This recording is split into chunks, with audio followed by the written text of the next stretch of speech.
ఆహార భద్రతలో భాగంగా ప్రజలు ఆహార పదార్థాల కొనుగోలు సమయంలో నాణ్యత ప్రమాణాలను తప్పనిసరిగా పరిశీలించి కొనుగోలు చేయాలని జిల్లా కలెక్టర్ ప్రావీణ్య సూచించారు. ప్రజాపాలన ప్రగతి ప్రణాళిక 99 రోజుల కార్యాచరణలో భాగంగా సోమవారం జిల్లా కలెక్టరేట్ సముదాయంలో జిల్లా ఆహార పరిరక్షణ విభాగం ఆధ్వర్యంలో ప్రజల్లో అవగాహన కల్పించే ఉద్దేశంతో అవగాహన సదస్సులు, లైసెన్స్ మేళా, ఫుడ్ స్టాళ్లను నిర్వహించారు.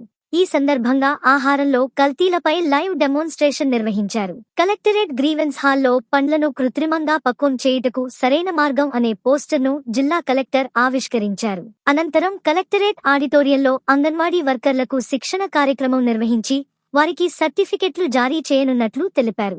ఈ సందర్భంగా కలెక్టర్ మాట్లాడుతూ జిల్లాలోని ఆహార వ్యాపారులు తప్పనిసరిగా లైసెన్సులు పొందుతూ ప్రభుత్వ నిబంధనలు ఖచ్చితంగా పాటించాలని సూచించారు. ప్రస్తుత పరిస్థితుల్లో ప్రజలు వ్యక్తిగత ఆరోగ్యంపై ప్రత్యేక శ్రద్ధ వహించాల్సిన అవసరం ఉందని తెలిపారు. కల్తీ ఆహారం బారిన పడకుండా ఆహార పదార్థాలు కొనుగోలు చేసే ముందు నాణ్యత, ఎక్స్పైరీ తేదీలను పరిశీలించాలని సూచించారు. ఎక్కడైనా కల్తీ ఆహార పదార్థాలు ఉన్నట్లయితే తక్షణమే ఆహార భద్రత అధికారులకు ఫిర్యాదు చేస్తే వెంటనే తగిన చర్యలు తీసుకుంటామని తెలిపారు. ప్రజల ఆరోగ్యాన్ని దృష్టిలో ఉంచుకుని కల్తీ లేని ఆహార పదార్థాల విక్రయం జరగాల్సిన అవసరం ఉందని అన్నారు. రాష్ట్ర ప్రభుత్వం ప్రజాపాలన ప్రగతి ప్రణాళికలో భాగంగా ఈ నెల 6 నుండి 11 వరకు ఆరోగ్య వారోత్సవం నిర్వహిస్తున్నదని తెలిపారు.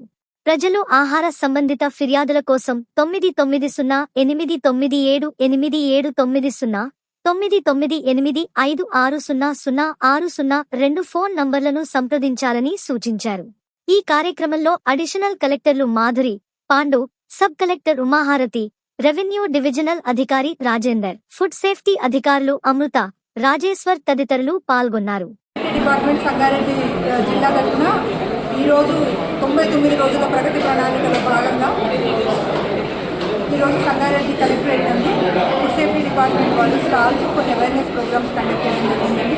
ఇందులో భాగంగా ఇప్పటి వరకు మన దగ్గర సుమారు 53 కేసులు బుక్ చేయడం అయింది. హోటళ్ళు, రెస్టారెంట్లు, మిగతా ఫుడ్ అవుట్లెట్స్ వాళ్ళందరికీ కూడా ఒక 20 మంది వరకు పెనాల్టీ ఇంపోజ్ చేయడం అయింది. మిగతా వాళ్ళకి ఇంకా ఉన్నాయి, వాళ్ళకు కూడా ఇంపోజ్ చేస్తాము. తర్వాత మేమందరం ముఖ్యంగా ప్రజలకు కోరుకునేది ప్రతి ఒక్కరు కూడా లైసెన్స్, రిజిస్ట్రేషన్ పొంది ఉండాలి ఎఫ్ఎస్ఎస్ఐ తరఫు నుంచి. తర్వాత వినియోగదారులు కూడా ఎవరి దగ్గర అయితే ఎఫ్ఎస్ఎస్ఐ లైసెన్స్ ఉంటుందో వాళ్ళ దగ్గర మాత్రమే కొనుగోలు చేయాలి.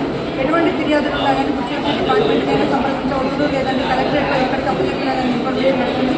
ఆన్లైన్లో మీరు బుక్ చేసుకున్నా కానీ మా దగ్గరికి కంప్లైంట్ వస్తుంది. మేము 24 గంటల్లో వాటి మీద చర్య తీసుకుంటాం. బేకరీలు, రెస్టారెంట్లు, హోటళ్లలో భాగంగా ఎక్కడైతే ఇవన్నీ నడుస్తూ ఉన్నాయో కృత్రిమ రంగులతో వాడటం కానీ, అపరిశుభ్ర వాతావరణం ఉండటం కానీ వాటి మీద మేము స్పెషల్ డ్రైవ్స్ చేస్తూ ఉన్నాము.